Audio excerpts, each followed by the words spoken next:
ఆంధ్రప్రదేశ్లో జరిగినటువంటి మహిళా ప్రతినిధుల సాధికారత సదస్సులో ఆంధ్రప్రదేశ్ శాసనసభ స్పీకర్ చింతకాయల అయ్యన్న పాత్రుడు కొన్ని సంచలనమైనటువంటి వ్యాఖ్యలు చేశారు. ప్రజాప్రతినిధుల విషయంలో నో వర్క్ నో పే అనేటువంటి చట్టాన్ని తీసుకురావాలి అంటూ ఇప్పుడు ఆయన పార్లమెంట్కి సూచన చేసినటువంటి నేపథ్యంలో ఈ అంశం మీద మనం పూర్తి స్థాయిలో విశ్లేషణ చేసుకుందాం. ప్రస్తుతం మనతో పాటున్నారు ప్రముఖ రాజకీయ విశ్లేషకులు, ప్రముఖ సీనియర్ జర్నలిస్ట్ డివిఎస్ గారు. వారితో మాట్లాడదాం. సార్ నమస్తే. సార్ నమస్తే.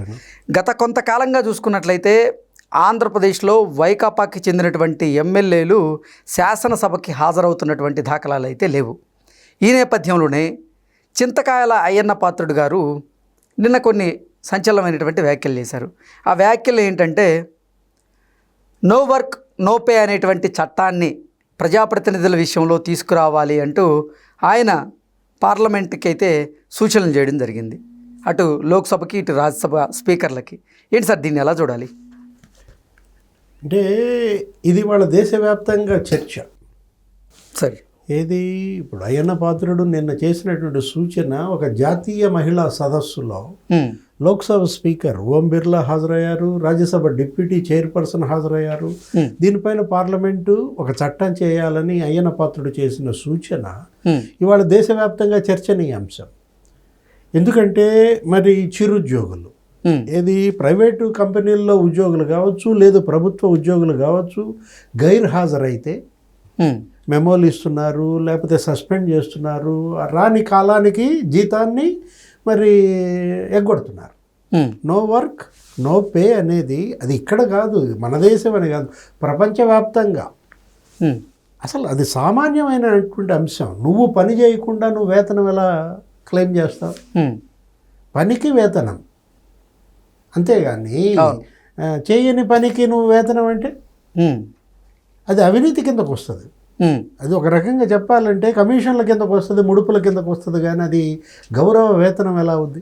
ఇప్పుడు శాసనసభ్యులు ఇవాళ శాసనసభ్యులుగా గౌరవ శాసనసభ, అసలు వీళ్ళని అనేదే గౌరవ శాసనసభ్యులని. అవును, నువ్వు ఎక్కడన్నా ఒకటి వీళ్ళ గురించి రాయాలన్నా, ఒక ఇన్విటేషన్లో వీళ్ళ పేరు మెన్షన్ చేయాలన్నా, సభలో వీళ్ళని ఉద్దేశించి సంబోధించాలన్నా ముందు అది ఆ తోక తగిలిస్తాం.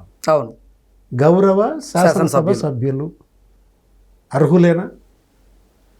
ఆ ముందు ఆ గౌరవ అనే పదానికి వీళ్ళు అర్హులా? సేమ్ స్పీకర్ చింతకాయల అయ్యన్న పాత్రుడు గారు గతంలో కూడా కొంతమంది వైకాపాకి చెందినటువంటి ప్రజాప్రతినిధులు, ఎమ్మెల్యేలు వారు దొంగతనంగా వచ్చి రిజిస్టర్లో సంతకాలు చేసి జీతాలు తీసుకొని వెళ్తున్నారు అంటూ కూడా ఆయన వ్యాఖ్యలు చేయడం జరిగింది. ఇప్పుడు చూస్తే నో వర్క్ నో పే అనేటువంటి చట్టాన్ని ఖచ్చితంగా పార్లమెంట్లో తీసుకురావాల్సిందే, దాన్ని చట్టం చేయాల్సిందే అంటూ కూడా ఆయన సూచించడం జరిగింది. ఏంటి సార్, నిజంగా ఇది జరిగేటువంటి ఆ పరిస్థితులు ఉన్నాయంటే ఏం చెప్తారు? అంటే మరో 2 రోజుల్లో శాసనసభ, ఏది 18వ తారీఖు నుంచి శాసనసభ సమావేశాలు జరుగుతున్న నేపథ్యంలో ఆంధ్రప్రదేశ్ శాసనసభే మరి తొలి అడుగు వేయబోతుందా? ఈ బిల్లుని శాసనసభలో ప్రవేశపెట్టి ఒక చట్టంగా చేసి కేంద్రానికి పంపే అవకాశం ఉందా? అదే కనుక జరిగితే ఇప్పుడు ఈ 15 నెలలు వీళ్ళు తీసుకున్న జీతాలు మళ్ళీ వెనక్కి ఇవ్వాలా? ఓకే, అంటే ఏంటి, ఇప్పుడు 11 మంది వైకాపా ఎమ్మెల్యేలు వాళ్ళు వెళ్ళటం లేదు సభకి. వాళ్ళు సభకి వెళ్లకుండా మరి ఎంత జీతం తీసుకుంటున్నారు? దగ్గర దగ్గర ఆంధ్రప్రదేశ్ శాసనసభ్యుడు మరి ఒక 2 లక్షల రూపాయల జీతం, అటు జీతం 1,25,000, ఇంకా తర్వాత ఒక 50,000 సిట్టింగ్ అలవెన్స్లు, లేదు ఇంకా టెలిఫోన్ సదుపాయం, వాహనం కొనుక్కోవడానికి వీళ్ళకి లోన్లు, అనేక రకాల వసతులు. ఇప్పుడు హెచ్ఆర్ఏ కూడా ఉంది, హౌస్ రెంట్ అలవెన్స్. ఎందుకంటే వీళ్ళ క్వార్టర్స్ అందుబాటులోకి రాలేదు కాబట్టి హౌస్ రెంట్ అలవెన్స్ కింద కూడా ఒక 50,000 క్లెయిమ్ చేసుకుంటున్నారు.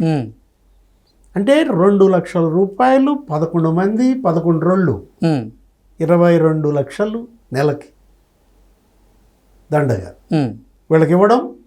దండగా సభకు వెళ్ళనందుకు వీళ్ళకి ఎందుకు ఇస్తారు? ఎందుకు ఇవ్వాలి? ఇది జనం వేసే ప్రశ్న. వాళ్ళకు ఓటేసిన ప్రతి ఓటరు ప్రశ్నిస్తున్నాడు. 22 లక్షల రూపాయలు నెలకేసుకో, మరి ఇప్పుడు ఎన్ని నెలలు అయింది? 15 నెలలు. 15 22 నేను లెక్కల్లో వీకు నువ్వే చెప్పాలి. 15 22 3,30,30,00,000 రూపాయలు ప్రజల సొమ్ము. అది పన్నుల రూపంలో వాళ్ళు కడుతున్నటువంటి సొమ్ము 3,30,00,000 అసలు తీసుకోవటానికి నామోషి అనిపించట్లా. ఇప్పుడు నిజంగా ఇప్పుడు ఒక రకంగా చెప్పాలంటే వైఎస్ఆర్ కాంగ్రెస్ పార్టీ మరి షంషేర్గా నేను సభకి వెళ్ళటం లేదు అంటున్నారు కదా, షంషేర్గా మా జీతాలు వెనక్కిస్తున్నామని చెప్పండి. ఎందుకు ఆ ప్రకటన చేయలేకపోతున్నారు అంటే డబ్బు కావాలి, కానీ జనం అవసరంలా. అంటే ఇది ధనం పార్టీ, జనం పార్టీ కాదు. ఇప్పుడు మొన్న కూడా ప్రెస్ మీట్లో జగన్మోహన్ రెడ్డి చెప్పాడు కదా, వెళ్ళను, రేపు రాబోయే సెషన్స్ కూడా నేను అడిగి పెట్టే ప్రసక్తే లేదన్నాడు. ఎవరో ఒక అరేంజ్డ్ ప్రెస్ మీటే, అరేంజ్డ్ జర్నలిస్టులే పాపం ఏదో అడిగాడు ఆయన. ఓకే, ఏమంటే రేపు వెళ్తున్నారా లేదా, అనర్హత వేటు పడుద్దంట మీ మీద ఏదో అడిగినట్టున్నాడు. రఘురామకృష్ణరాజు గారు ఉన్నాడుగా, ఆయన ఉన్న చోట ఉన్నాడు కదా. ఆయన ఏంటి ఇప్పుడు నిన్న కూడా మాట్లాడాడు, ఏమన్నారు ఆయన, 60 రోజులు సభ జరగాలి, 35 రోజుల్లో 37 రోజుల్లో సభ జరుగుతోంది ఆన్ అన్ యావరేజ్ సంవత్సరానికి. అంటే 365 రోజుల్లో 36 రోజులు సభ జరుగుతుంది కృష్ణ. అంటే 1/10 అర్థం కాల. సంవత్సరానికి 365 రోజుల్లో 36 రోజులు సభ జరిగితే ఆ 36 రోజులు వీళ్ళరా ఈ గుదిబండలుగా మారారు. ఎవరు వీళ్ళు? శాసనసభ్యులు కాదు, ఆ నియోజకవర్గానికి గుదిబండలు, ఆ ఓటర్ల పాలిట గుదిబండలుగా మారారు. అంటే వీళ్ళు ఏంటి ఇప్పుడు ఒకటి ఇప్పటికి 37 రోజులుగా వరుసగా ఎగ్గొట్టారు. ఎన్ని రోజులు? 37 రోజులుగా గైర్హాజరు. ఇంకొక 23 రోజులు కనుక గైర్హాజరు అయ్యారు అనుకో, నువ్వు చెప్పినట్టుగా సంతకాలు బతుకాలు పెట్టకుండా వేటు. ఓకే, 60 రోజులు కనుక గైర్హాజరు అయితే అది రాజ్యాంగం ఏదో ఆర్టికల్ బయటికి తీశారు, 101(4) ఏదో ఉంది, వాళ్ళపైన అనర్హత వేటు పడుతుంది ఆటోమేటిక్గా. స్పీకర్ విచక్షణాధికారం, ఇదేదో హౌస్ కమిటీ ఏర్పాటు చేస్తారు, హౌస్ కమిటీ దగ్గర ఇది మూవ్ చేస్తారు, వీళ్ళు దానికి వివరణ ఇవ్వాలి. ఏ వివరణ ఇవ్వగలరు? మాకేమన్నా బైపాస్ సర్జరీ అయింది, లేకపోతే మాకు స్ట్రోక్ వచ్చింది.